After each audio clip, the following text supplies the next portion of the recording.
자, 다음 안건으로 안건이래. 다음 주제로 넘어가자면 우리 뭐 주총하네요. 네, 주총인가? 다음 주제로 하자면 이제 또 하나의 두 번째 깔때기. 네, 구글 방지법에 관한 얘기를 좀 해봐야 될 것 같습니다. 네, 제가 어제 사실은 구글 방지법을 가지고 왔는데 송 작가님이 다른 거 하신다고 못했어요. 못했어요. 그래서, 그래서 오늘 이제 구글 방지법 자체가 뭔지는 여러분들이 이미 다른 뉴스에서 다 들었을 거야. 다 들으셨죠? 구글 갑질 방지법. 네. 근데 이거를 그냥 우리가 갑질 방지법을 했구나라는 차원에서 끝내면 안 됩니다. 네. 왜냐하면 이 구글 갑질 방지법이라고 하는 게 우리나라에서만 끝나는 게 아니라 이 전 세계적으로 이 파급 효과를 내고 있어요. 그렇죠. 쉽게 말하면 한국 법안을 받아들여 가지고 이거를 빨리 다른 나라에서도 이걸 받아야 된다라고 하는 움직임들이 나오고 있습니다. 굳이 구글 방지법이라는 그 내용을 한번 이해를 잘 못하시는 분이 있을 수 있으니까 네. 대충 설명을 좀 해줘 보세요. 구글 방지법은 우리가 왜 핸드폰에 앱스토어 이런 거 들어가잖아요. 그러면 구글 앱으로 들어가가지고 앱스토어 들어가가지고 앱을 다운을 받는데 뭐냐면 유료나 이런 아이템들은 유료 앱이나 유료 아이템들은 내가 다운받을 때 뭐 얼마를 내고 들어가잖아요. 근데 구글에서 자기네만 할 수 있는 그 결제 시스템을 꼭 해야 된다 해가지고 자기 페이를 이용해야 네. 되는 거죠. 그래서 30%를 먹어요. 가만히 앉아서, 가만히 누워서. 우리는 37%를 뜯겨요. 더 뜯겨. 저기 유튜브. 같은 새끼들이잖아 따져놓고 보면. 너무 많이 네. 뜯어가. 그러니까 이 플랫폼 사업하는 애들이 너무 많이 들어가기 때문에 이런 거를 방지할 수 있는 법안이 나와야 된다고 했는데 그렇죠. 이런 법안이 EU에서도 나오고 뭐 과세를 한다고도 나오고 여러 번 나왔으나 한 번도 성공한 적이 없어요. 그렇죠. 왜? 뭐 하려고 하면 로비해가지고 재판 가고. 아니 이제 물론 이 법안도 한국에서는 그 김앤장이 로비를 해가지고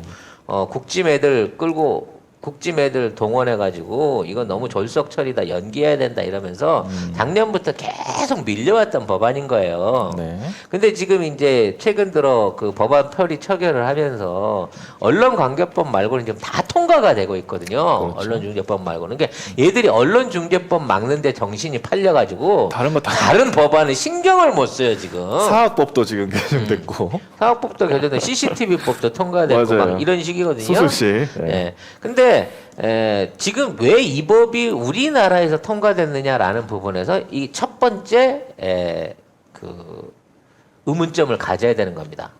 즉 이거를 이런 방식으로 로비 없이 통과시킬 수 있을 만한 그 의회 구조를 가진 국가가 선진국 중 우리나라밖에 없어요.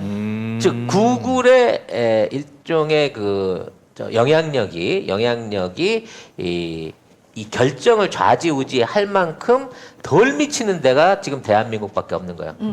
우리 쪽 진영이 180석을 갖고 있으니까. 네. 그래서 이런 법안이 우리 쪽에서 됐다는 게 첫 번째로 중요한 거고 왜? 이렇게 됐을 때 구글이 우리한테 개기느냐 못 개기느냐가 두 번째예요.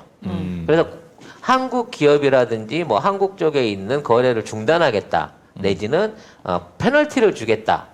아니면 노출을 안 시키겠다. 뭐 여러 가지로 이네들도 이제 지들이 사기업이니까 태클을 걸고 나올 수 있습니다만 대한민국은 구글이 거래하고 있는 아까 얘기한 앱스토어를 비롯한 각종 거래세 비중 안에서 5위 안에를 차지하는 굉장히 큰 시장이 큰 시장입니다. 네, 우리나라. 그러니까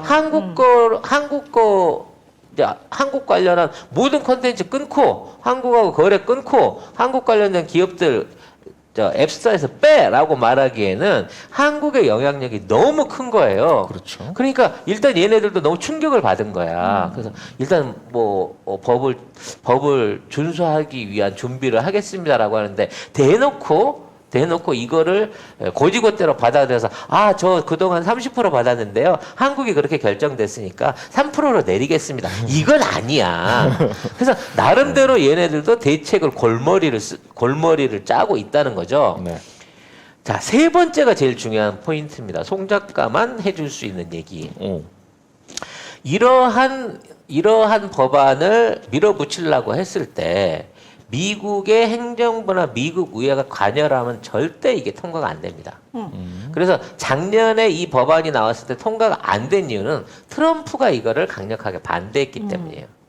근데 놀랍게도 트럼프보다 훨씬 구글한테 덕을 많이 받던 바이든이 이거를 인정해 버렸어요. 어허. 하라고 방조를 했다는 거지. 어허.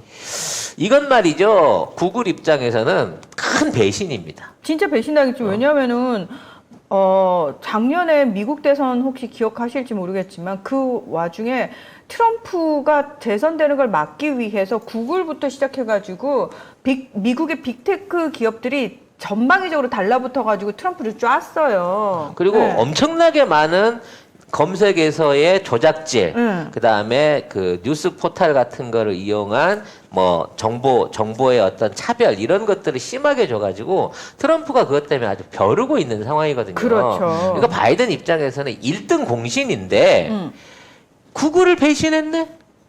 왜 했을까요? 왜죠? 겪어보니 이 새끼들 힘이 너무 세. 내가 덕을 보긴 봤어. 얘들 덕을 보긴 봐서 대통령이 되기는 했는데 이 새끼들을 그대로 놔둬버리면 앞으로 정치고 선거고 나발이고 이게 필요가 없는 거야. 얘네들 눈치를 보게 되는 경우가 생긴단 말이에요. 그러니까 지금 민주당은 사실 좀 정통적인 뭐랄까 공화당보다도 훨씬 개혁이 느리고 계파 갈등이 심각한 정당이에요. 이 정당에 있는 사람들이 야 지금 빅테크들 SNS나 이 포털 업체들 어떤 형태로든지 좀 그 손을 좀 봐야지. 안 그러면 얘들한테 우리 헤게모니 다 넘어가겠어. 선거 때마다 얘들한테 굽신굽신해야 되겠어. 자 요런 움직임이 파악되기 시작했다는 거죠. 그러니까 실제로 그 미국 내에서 이 빅테크 기업에 대한 반독점 금지를 원하는 그런 움직임이 굉장히 많았었는데 7월 9일에 바이든 대통령이 경제 촉진에 대한 행정명령에 서명을 해요. 이건 뭐냐면은 독점, 빅테크 기업들이 가장 열심히 하고 있는 요런 독점 행위를 단속을 해라라는 행정명령에 서명을 했고 뿐만 아니라 아마존의 반독점 역설이라는 그 로스쿨 졸업 논문을 쓴 분이 있어요. 이분이 리나 칸이라는 분인데 이분이 미국 연방거래위원장에 이제 임명이 돼요. 이 얘기가 나왔을 때부터 애들이 기피 신청하거든요. 이 사람은 대놓고 빅테크 기업들 까는 사람인데 이 사람을 연방거래위원회 위원장으로 넣겠다라는 거는 우리 다 작정하고 죽이겠다는 거 아니야? 그랬더니 바이든 행정부가 맞아 작정하고 너네 죽이려는 거야. 이러면서 이분 그 하버드대 컬럼비아대 로스쿨 교수였거든요. 이 사람을 데려왔어요. 칼잡이를. 그러니까 이미 바이든은 빅테크들 손보기 시작하는 작업 들어갔고요. 네. 이 작업을 언제까지 끝낸다? 내년에 있을 중간선거 전에 끝낸다는 거예요. 그래서 한국한테 이 법안을 오히려 뭐든 뭐 청탁했다는 좀 이상하고 빨리 처리를 해줬으면 좋겠다. 이거를 통해 가지고 미국 안에서도 여론 만들기 좋잖아. 그렇죠. 한국이 이렇게 했잖아. 그리고 이게 맞는 거야. 라고 그리고 얘기를 하면서 얼마나 요걸- 명분이 좋아. 아니 이런 독점이 기업 간의 경쟁 구도를 막고 우리 서민들이 또는 국민들이 정당하게 누려야 할 선택의 자유를 얘네들이 그리고 다 앱 개발자들 거냐. 이런 사람들이 아니 30%는 아무것도 안 하고 가져가는 그 구글의 갑질에 이제서 뭐 이렇게 더 해방될 수 있고 자기네들 명분은 너무 좋아. 스타트업이나 이런 데들이 굉장히 좋아할 게임 업체 이런 데들 그렇죠. 굉장히 좋아할 법이에요 이거. 그래서 지금 그 어저께 얘기한 나는 한국인이다라고 얘기했던 생판 들어본 적도 없는 7조 부자. 네. 네. 그분 모르셨어요? 나 몰랐지. 10조 이하는 나도 별로 관심이 없거든. 네.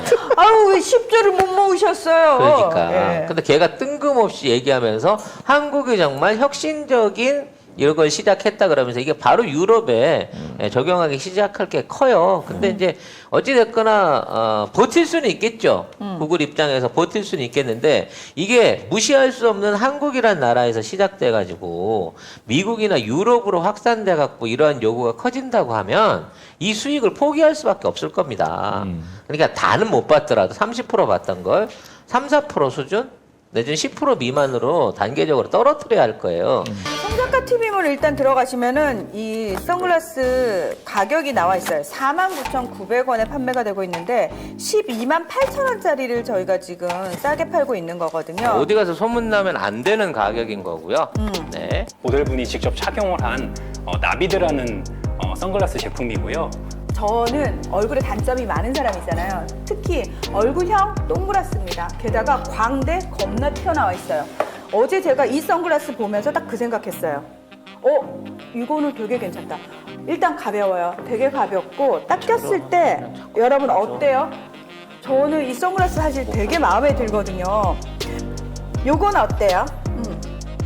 요거 되게 발랄하고 약간 럭셔리해 보이고 저 예전에 뭔 모를 때 선글라스라는 걸 모를 때 길거리 가다가 자판에서 10,000원짜리 샀어요. 눈이 너무 피곤해요. 선글라스는 외적으로 디자인도 예뻐야 되지만 무엇보다 사실 중요한 거는 이 안경 알이에요. 이걸 끼고 있을 때 피곤해지면 안 되는데 요거는 그런 저급한 선글라스가 결코 아니라는 거. 지금 저희 송작가 TV 몰에서만 갑자기 반짝 세일을 하는 거기 때문에 요거 한정판입니다. 예, 한정판이어서 요거 다 수량 다 떨어지면은 이제 솔드아웃 되는 거예요.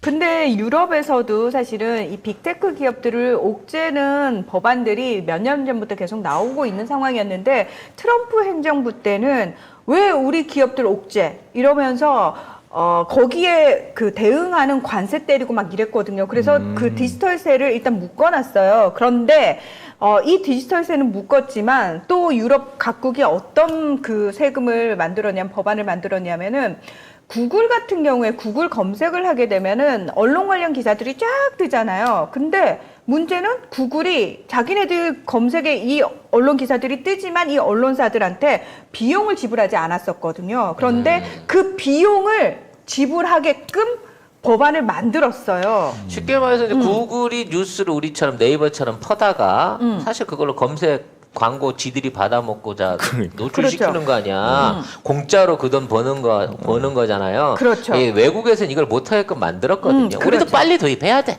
맞습니다. 맞습니다. 앞으로 조선일보 기사 그만치 가면 조선일보한테 이거 노출된 만큼 돈 나눠줘라고 법안 만들면 네이버 입장에서도 에이 이런 쓰레기 같은 거 이거 내가 왜 해야 돼 이렇게 생각할 수 있는 거니까 아무튼 다양하게 포털에 대한 관리가 들어갈 건데 아무튼 그래서 지금 구글이 독점적으로 지휘고 있었던 검색 시장의 지위를 깎아내릴 수 있는 시도가 일어나고 있고 그 행동책이 대한민국이었다는 게 의미가 있다는 겁니다. 근데 되게 웃긴 게 이제 호주에서도 그 법안이 나왔거든요. 그랬더니 구글이 막 그 뭐 항소하겠다 이런 거 난리를 치는데 마이크로소프트는 바로 꼬리를 왜냐면- 알겠습니다, 형님. 네. 마이크로소프트는 이미 한번 당해봤거든. 그렇죠. 한번 그 익스플로러랑 그 잘려봤잖아. 그러니까 지금 이제 공정거래위원장의 앞으로 행보에 따라서 구글도 얼마든지 분해될 수 있고요. 애플도 마찬가지고요. 그러니까 뭐 아마 이제 휴대폰 회사랑 이 앱스토어 회사랑 분리되거나 뭐 이런 식으로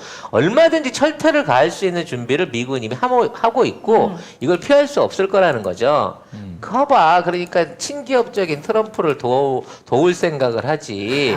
왜 트럼프 고집 세다고 니들이 했다가 역시 배신자의 그 말로는 더 큰 배신으로 돌아온다. 야, 홍준표 말이 요럴 때도 딱 맞아요. 떨어지네요.